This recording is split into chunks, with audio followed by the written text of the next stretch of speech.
वालेकुम गाइस, क्या हाल चाल। मैं थोड़ा प्यार बेस जिमें कि थानू मैं पहले दस असी 5 प्लेट बैटरी किस चीज़ वास्ते यूज़ होंगी है तो उन किस चीज़ वास्ते यूज़ करना बेहतर है। भाई आए उन्हें इन्होंने 5 प्लेट बैटरी असी सेल की थी। भाई जान थानू बैटरी दी साड़ा रेट मुनासिब है या मार्केट नहीं मुनासिब दा? माशाल्लाह जी बहुत मुनासिब रेट लगा है जी, और चीज़ भी इंशाल्लाह तुसी अच्छी दी है। ओसाका कंपनी की 5 प्लेट असी बैटरी ली है जी, और रक्शे के इस्तेमाल वास्ते ली है। हाँ जी, और काफ़ी दोस्तों नाल मशवरा भी किया तो उन्होंने कहा भी ये 5 प्लेट तुसी ओसाका की बैटरी लेनी है और इंशाल्लाह दी परफॉर्मेंस भी अच्छी होएगी। जी जी, ते इंशाल्लाह ये असी लैके जाने अगे अल्लाह बेहतर करेगा। हाँ जी। थानू ये किन्ने दी मिली है बैटरी जी?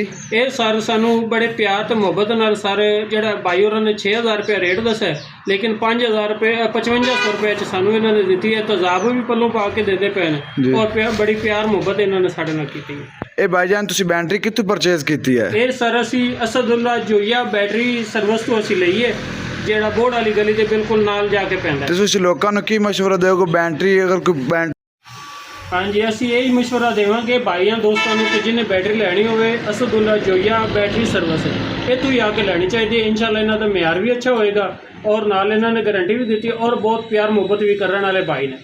जी माशाल्लाह, शुक्रिया भाई।